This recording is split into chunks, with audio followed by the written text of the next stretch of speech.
Imaginez-vous, à 35 ans, une fois de plus, seul dans votre voiture, après une relation ratée. Vous avez tout donné. Amour, temps, loyauté, mais elle est partie. Pourquoi cela arrive-t-il toujours aux hommes bons? La réponse réside dans des vérités difficiles sur les femmes que la plupart ne découvrent que bien trop tard. Aujourd'hui, je ne suis pas ici pour vous donner de jolis conseils. Je suis là pour vous remettre la clé qui brisera ce cycle. Nous allons nous plonger dans des vérités cruelles, mais essentielles sur les femmes. Des vérités qui, si vous les comprenez et les appliquez, vous épargneront des années de tracas et vous donneront le contrôle de votre vie amoureuse. Nous avons grandi en entendant « Sois le prince charmant ».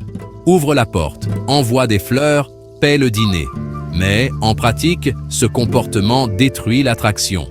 Quand tu es toujours disponible, tu deviens prévisible.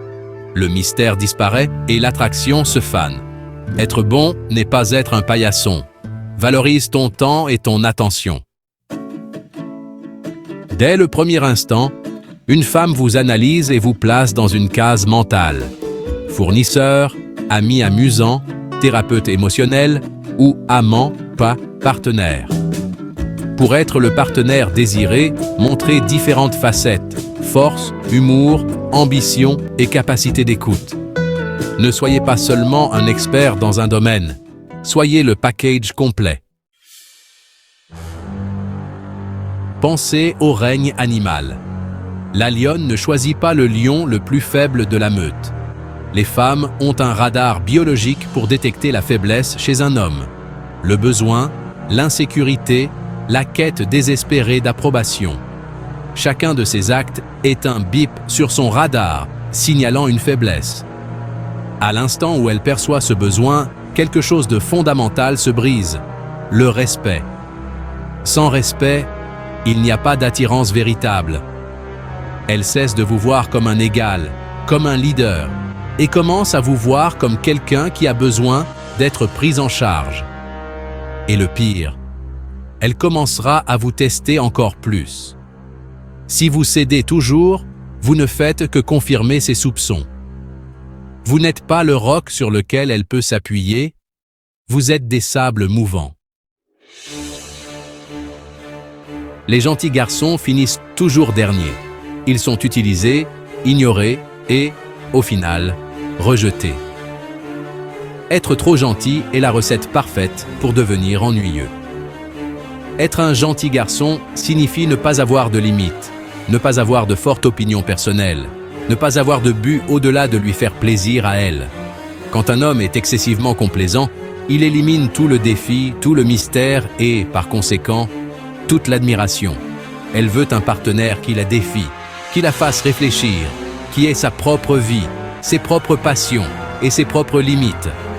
L'homme de valeur sait que, si elle part, il ira bien. Et c'est cette confiance en soi, cette indépendance, qui la rend beaucoup plus susceptible de rester. La culture moderne nous dit d'être vulnérable. Homme, pleurez. Exprimez vos sentiments. Mais dans le domaine des relations, la vulnérabilité masculine est une arme à double tranchant. Elles disent vouloir un homme qui s'ouvre. Mais la réalité est plus complexe.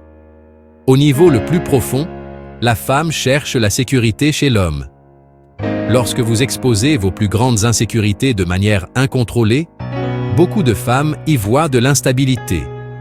Elles y voient de la faiblesse. Il y a une différence entre partager un sentiment et s'effondrer complètement. Le premier est un acte de connexion. Le second est un appel à l'aide. La clé est la vulnérabilité sélective et contrôlée. Partagez vos difficultés, mais depuis une position de force. Nous arrivons à l'une des ironies les plus cruelles du jeu des relations. Plus vous êtes disponible, moins vous semblez avoir de valeur. Réfléchissez à votre comportement. Elle vous envoie un message, vous arrêtez tout pour répondre. Elle vous invite à sortir, vous acceptez sur le champ. Dans votre esprit, vous montrez de l'intérêt. dans son esprit, vous montrez que vous n'avez pas de vie propre. Les femmes sont attirées par le défi. Elles courent après ceux qui ne courent pas après elles. Le manque de disponibilité est un signe que cette personne a une grande valeur. Ne pas être disponible, ce n'est pas jouer à des jeux. C'est avoir une vie si remplie que vous n'avez pas le temps d'attendre l'approbation de qui que ce soit. Pensez-vous que la période d'essai se termine après les premiers rendez-vous? Détrompez-vous. La relation marque le début d'une nouvelle série de tests. Elle vous mettra à l'épreuve, non pas parce qu'elle est malveillante, mais pour voir si vous êtes toujours l'homme fort et sûr de lui qui l'a attiré. Ces tests se manifestent sous de nombreuses formes. Cela peut être un test de jalousie, où elle mentionne négligemment un collègue de travail qui l'a complimenté. Chaque test auquel vous échouez est une brique de moins dans le fondement du respect qu'elle a pour vous. Et le plus dangereux, c'est que les hommes gentils échouent à presque tous ces tests.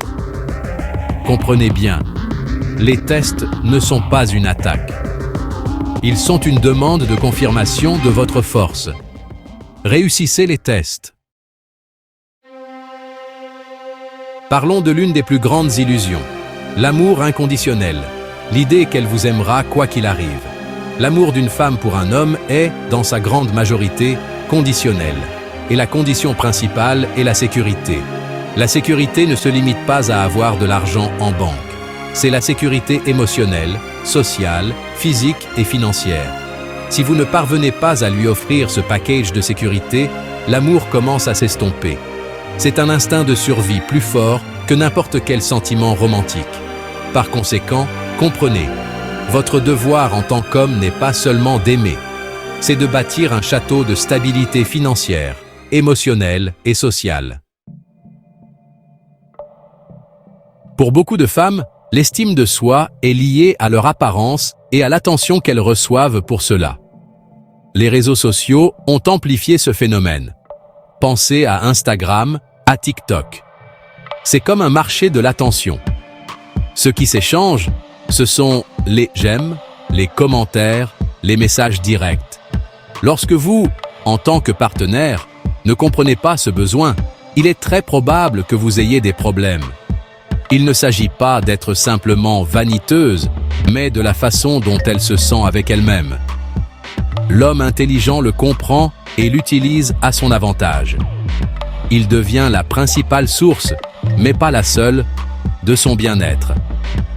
Comprendre que l'attention est quelque chose qui la motive et que vous devez être le meilleur fournisseur de cela est une façon très intelligente d'agir. Nous arrivons au sujet le plus délicat, le désir sexuel. Beaucoup d'hommes s'attendent à ce que la passion des débuts dure éternellement. Le désir masculin est visuel et constant. Le désir féminin, lui, est complexe et multifactoriel. Il est influencé par les hormones, le stress, la sécurité émotionnelle, la routine. Au début, la nouveauté et les hormones élèvent son désir à un niveau élevé.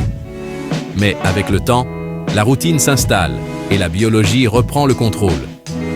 Son désir devient alors plus réactif que spontané.